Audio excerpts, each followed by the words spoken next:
You didn't announce it, you didn't make a scene, you just quietly stopped showing up. And most people never even noticed when it happened. That's how it works for men like you. No confrontation, no explanation, just a gradual narrowing of who gets your time. You've watched your circle shrink over the past decade, and you're not bothered by that. You're relieved. The group chat you stopped responding to, the reunions you skip without guilt, the coworker who wants to grab lunch and you keep saying, let's find a time, knowing you won't. It's not avoidance, it's not resentment. It's something quieter than that, something more deliberate. You've just stopped spending energy on rooms that don't feel like yours. There's a version of this that gets misread constantly.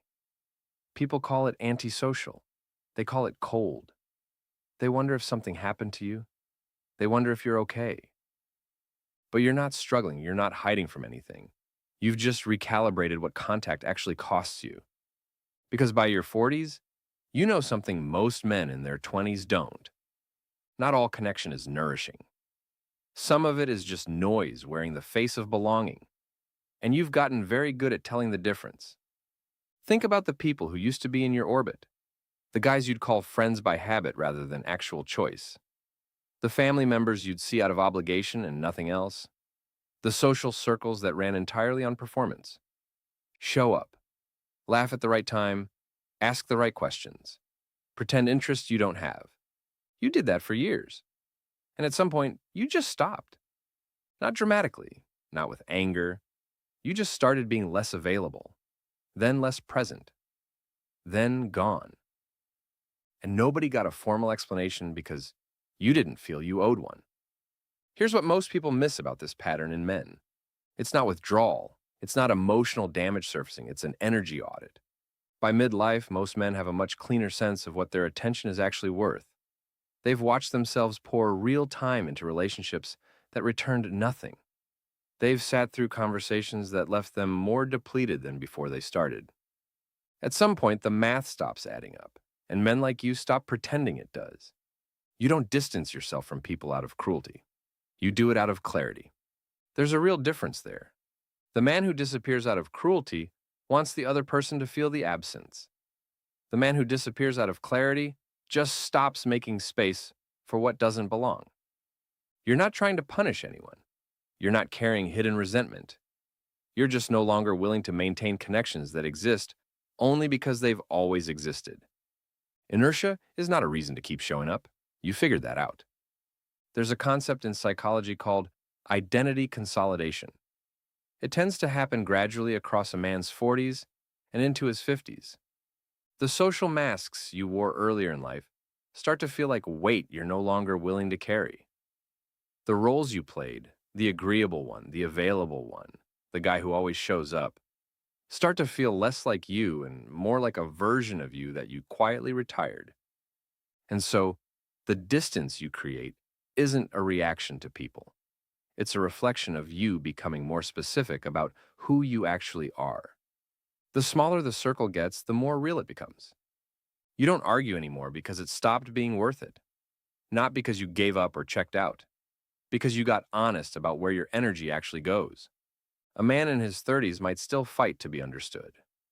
A man in his 40s often realizes that being understood isn't something you can force. Some people will see you clearly. Most won't. And that's stopped being a problem you need to solve. You don't chase rooms that never understood you. You never really did. But now you've stopped pretending otherwise. The men who do this, who quietly step back from most of the world, they tend to share a few things. They think before they speak. They don't fill silence just to fill it. They've learned that most social urgency is manufactured pressure dressed up as connection. They've stopped mistaking activity for depth. They can sit with their own company without any discomfort for long stretches, without needing to reach for the phone or fill the room. That's not isolation. That's a man who knows the difference between solitude and loneliness, and has learned to live comfortably in one while avoiding the other. It's not that you dislike people. You probably have a few relationships you'd protect without hesitation. It's that your tolerance for performance has collapsed almost entirely. The obligatory dinners, the surface-level check-ins that go nowhere, the friendships held together by proximity and shared history rather than any genuine regard in the present. You stopped performing interest you don't feel. You stopped maintaining contact out of social guilt. You stopped showing up in rooms just to prove you're still reachable. That decision has cost you some relationships, probably ones other people thought you should want to keep. But you're not mourning them. And that absence of mourning is information. Men who go through this kind of recalibration are often misread as damaged. People assume something must have happened, a falling out, a wound, a reason. But the real story is usually much quieter than that. You didn't let people go because they hurt you. You let them drift because the relationship had already become something neither of you were fully choosing anymore. Obligation held together by years of inertia. Familiarity wearing the costume of closeness. When you stopped maintaining it, it collapsed quickly. Because it was already hollow long before you stepped back. You're not emotionally unavailable. You're emotionally selective. There's a difference that men your age understand in a way that's genuinely hard to explain to someone who hasn't lived enough to feel it yet. You're not closed off, you're structured. The men who matter to you know it without being told. You show up for them completely.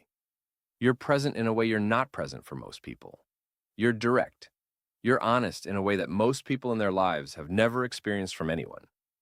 But the outer ring, the acquaintances, the obligatory connections, the peripheral noise, that's where you've gone quiet. And quiet is not the same as absent. It just looks that way from the outside.